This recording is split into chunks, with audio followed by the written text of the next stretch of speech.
చాలామంది గురుకుల అభ్యర్థులు ఆందోళన వ్యక్తం చేస్తూ ఉన్నారు క్లియర్గా. ఎందుకంటే ఎట్టి పరిస్థితుల్లో ఇక్కడ డిఎల్, ఆ తర్వాత జేఎల్, ఆ తర్వాత పీజీటీ, ఆ తర్వాత టీజీటీ నింపడం ద్వారా, ఎందుకంటే ఇక్కడ పోస్టులు ఖాళీగా ఉండకుండా చూసుకోవాలి.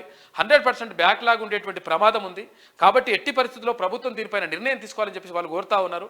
ఎందుకంటే ఇప్పుడు ఈ అమ్మాయికి 3 జాబులు వచ్చినాయి. 3 జాబులు వస్తే ఆమె ఒక జాబ్లో జాయిన్ అవుతుంది.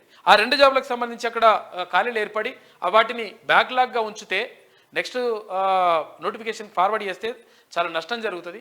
నెక్స్ట్ ఎవరైతే ఉంటారో ఆ నెక్స్ట్ ఉన్న వాళ్ళకు అంటే జాబ్లు ఇస్తే బాగుంటుంది, నెక్స్ట్ ర్యాంక్ వచ్చిన వాళ్ళకు జాబ్లు ఇస్తే బాగుంటుంది అని చెప్పేసి వాళ్ళు కోరుతా ఉన్నారు. కాబట్టి దీనిపైన ప్రభుత్వం నిర్ణయం తీసుకోవాలి. తర్వాత ఇక్కడ మల్లే భట్టు అంటే ఇక్కడ ఈ రిక్రూట్మెంట్కి సంబంధించి మల్లే భట్టు గారు కూడా నిర్ణయం తీసుకోవాలని చెప్పేసి అభ్యర్థులు కోరుతా ఉన్నారు. పదే చాలామంది కూడా ఫోన్లు చేస్తూ ఉన్నారు. ప్రభుత్వం 100% దీనిపైన దృష్టి సారించాలని చెప్పేసి వాళ్ళు విజ్ఞప్తి చేస్తున్నారు. ఎందుకంటే డిఎల్ అంటే గురుకుల పోస్టులకు సంబంధించి డిఎల్ కానీ అంటే డిగ్రీ కాలేజ్ లెక్చరర్ కానీ, తర్వాత జూనియర్ కాలేజ్ లెక్చరర్ కానీ, ఆ తర్వాత పీజీటీ కానీ, పోస్ట్ గ్రాడ్యుయేట్ టీచర్ కానీ, లేకుంటే ట్రైనింగ్ గ్రాడ్యుయేట్ టీచర్ కానీ, ఇవన్నీ కూడా 100% బ్యాక్లాగ్ లేకుండా చూడాలని చెప్పేసి వాళ్ళు విజ్ఞప్తి చేస్తూ ఉన్నారు. తర్వాత 46 జీవోకి సంబంధించి కూడా అంటే ఆ జీవోకు సంబంధించి 100% దాన్ని రద్దు చేయాలని చెప్పేసి అక్కడ అభ్యర్థులు చాలామంది కోరుతూ ఉన్నారు. దీనికి సంబంధించి కూడా అంటే ప్రభుత్వం ఇప్పటికే నిర్ణయం తీసుకుంది. మేము చెప్తా ఉన్నాం వాళ్ళకు, ప్రభుత్వం నిర్ణయం తీసుకుంది, వచ్చే నోటిఫికేషన్ నుంచి ఇది ఉండదని చెప్పింది. అయితే అయినప్పటికీ ఈ నోటిఫికేషన్ నుంచి దాన్ని అమలు చేయాలి. తర్వాత బ్యాక్లాగ్స్ ఉండకుండా ప్రయత్నం చేయాలి. చాలా పోస్టులు ఖాళీగా ఉంటున్నాయి. కాబట్టి మమ్మల్ని తర్వాత ఉన్నటువంటి వాళ్ళని నింపాలని చెప్పేసి వాళ్ళు విజ్ఞప్తి చేస్తూ ఉన్నారు. తర్వాత టీఎస్ఎస్పీకి సంబంధించి చాలా బ్యాక్లాగ్స్ ఉంటా ఉన్నాయంట. తర్వాత మాకు తొందరగా మమ్మల్ని ఇక్కడ ట్రైనింగ్కి పంపించట్లేదు, తర్వాత గ్రౌండ్ సరిపోవట్లేదు అంటున్నారు.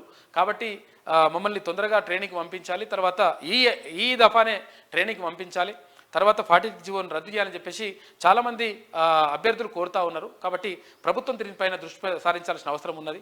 మిత్రులారా, ఒకటి మాత్రం గుర్తుపెట్టుకొని, ఎట్టి పరిస్థితుల్లో అంటే తీర్మాన్ మల్లన్న కానీ, తర్వాత క్యూనూస్ కానీ, సుదర్శన్ కానీ ఎవరు కూడా ఒకరికి కొంతమందికి అన్యాయం చేయాలని చెప్పేసి ఎప్పుడు కూడా కోరుకోరు.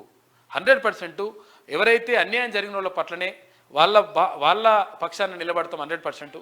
కాబట్టి మీరు అర్థం చేసుకోవాలని చెప్పేసి విజ్ఞప్తి చేస్తూ ఉన్నాం. ఎందుకంటే 100,000 ఫోన్లు చేస్తూ ఉన్నారు. చేసి అంటే కావాలని చెప్పేసి కొంతమంది ఇబ్బంది పెట్టేటువంటి ప్రయత్నం చేస్తున్నారు. అంటే ఈ బీఆర్ఎస్ కొంతమంది ఉంటారు కదా, ఇట్లా వాళ్ళు కూడా చేస్తున్నారు. కాబట్టి 100% ప్రభుత్వం సానుకూలంగా నిర్ణయం తీసుకుంది. తర్వాత బ్యాక్లాగ్ లేకుండా కూడా చూడాలని చెప్పేసి ప్రభుత్వానికి ఇప్పటికే విజ్ఞప్తి చేసినాం. అది కూడా చేయాలని చెప్పేసి కోరుకుందాం. అట్లా